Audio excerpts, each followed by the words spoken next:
Hi అండి, hello, అందరు ఎలా ఉన్నారు? అందరు బాగున్నారని అనుకుంటున్నాను.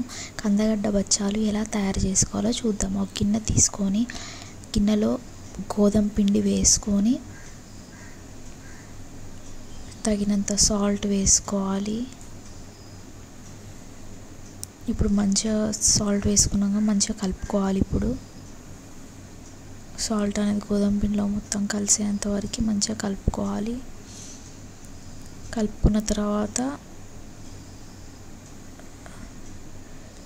తగినన్ని వాటర్ పోసుకుంటూ గోధుమ పిండి మంచిగా కలుపుకోవాలి మెత్తగా.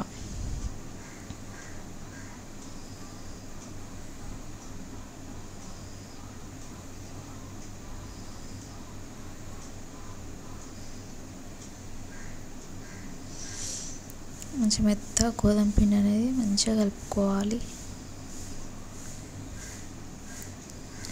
ఇప్పుడు గోధుమ పిండి మెత్తగా కలుపుకున్నాం కదా, అట్లనే కొంచెం ఆయిల్ కూడా వేసుకొని మంచిగా కలుపుకుంటే ఇంకా మంచిగా స్మూత్గా మంచిగా ఉంటుంది పిండి అనేది. కొంచెం ఆయిల్ యాడ్ చేసుకుందాం.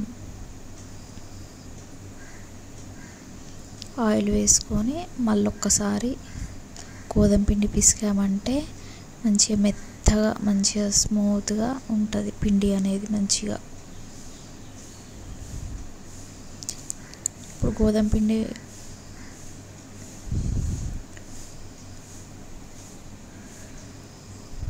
ఇలా గోధుమ పిండి మంచిగా పిసుకున్నాక ఇట్లా మెత్తగా ఇట్లా మంచిగా ఉండాలన్నట్టు అట్లాగా. ఇప్పుడు గోధుమ పిండి పిసుకున్నాం కదా, పక్కన పెట్టుకోవాలి. ఇప్పుడు కందగడ్డలు అనేది ఉడకపెట్టుకొని పక్కన పెట్టుకోవాలి. ఆ కందగడ్డలు కొన్ని తీసుకొని ఆ కందగడ్డలు మొత్తం స్మాష్ చేసుకొని ఆ కందగడ్డలలో బెల్లం యాడ్ చేసుకోవాలి.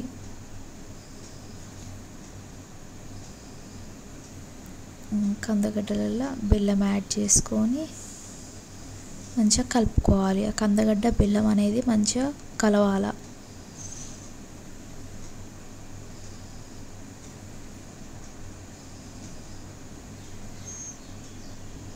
అట్లా కందగడ్డ అనేది మంచిగా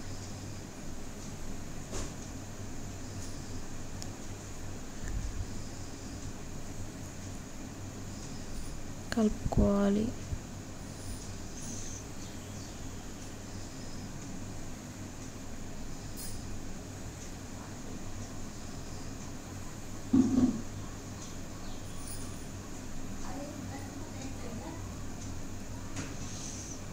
మంచిగా కలుపుకుని పక్కన పెట్టుకున్నాం కదా. ఇప్పుడు గోధుమ పిండి చిన్న ముద్దలుగా చేసుకోవాలి.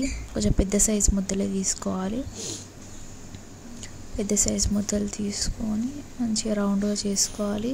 అలాగే మిగతావన్నీ ముద్దలు చేసుకొని చపాతి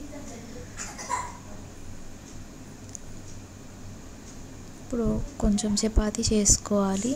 చిన్నగా చేసుకున్న తర్వాత అందులో లోపల స్టఫ్ పెట్టాలి. ఇప్పుడు కందగడ్డ బెల్లం కలిపిన మిశ్రమం ఉంది కదా, అది అందులో పెట్టేసి మలుచుకోవాలి.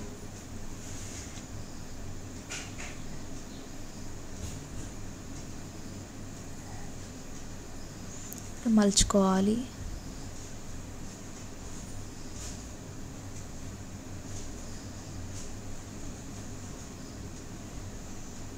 అలా మలుచుకున్నాం కదా, ఇప్పుడు మలుచుకొని ముద్ద లెక్క రౌండ్గా చేసుకోవాలి.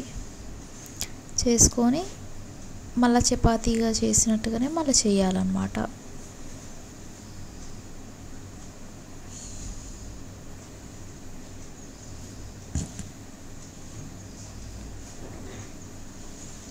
అలా చపాతీలు చేసినట్టుగా మళ్ళీ చేయాలన్నమాట. బాగా ఒత్తి పట్టి చేయొద్దు, కొంచెం లైట్గా ఇట్లా ఆనియకుండా ఇట్లా చేసుకుంటూ తిప్పుకుంటూ చేసుకోవాలన్నమాట బచ్చా.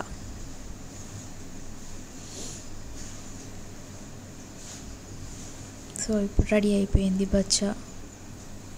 అట్లనే ఇంకోటి కూడా అట్లానే చేసుకోవాలి. ఇంకోటి కూడా ముద్ద తీసుకొని ఇలా కూడా చేసుకోవచ్చు అనమాట. ఆ ముద్దలో ఇలా చేసి ఆ లోపల స్టఫ్ అది పెట్టేసి క్లోజ్ చేసేసి అది మొత్తం క్లోజ్ చేయాలి.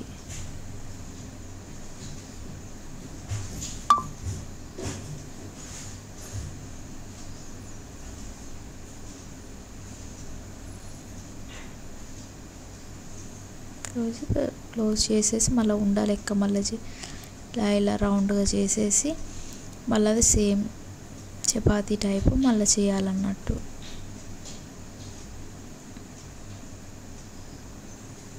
బాగా ప్రెస్ చేయకుండా కొంచెం చేసి ఇప్పుడు ఆ బచ్చాలు పెంక మీద కాల్చుకోవాలి. పెంక పెట్టుకొని పెంక మంచిగా హీట్ అయినాక ఆ బచ్చా వేసుకొని కాల్చుకోవాలి. రెండు వైపులా మంచిగా నూనె పోసుకుంటూ కాల్చుకోవాలి.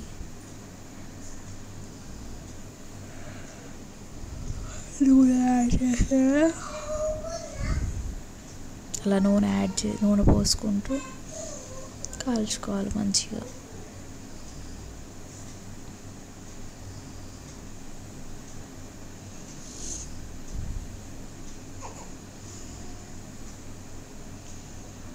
టూ సైడ్స్ అదే విధంగా నూనె పోసుకుంటూ మంచిగా కాల్చుకోవాలి.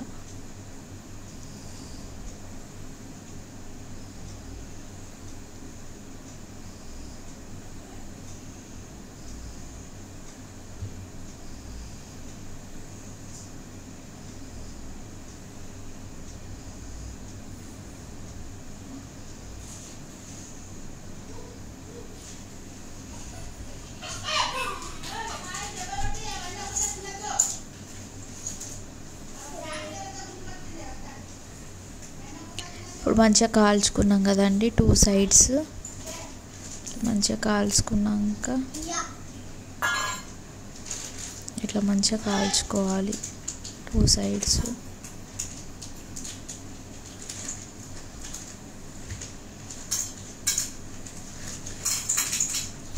కాల్చుకున్నాక సర్వింగ్ ప్లేట్లో తీసుకోవడమే.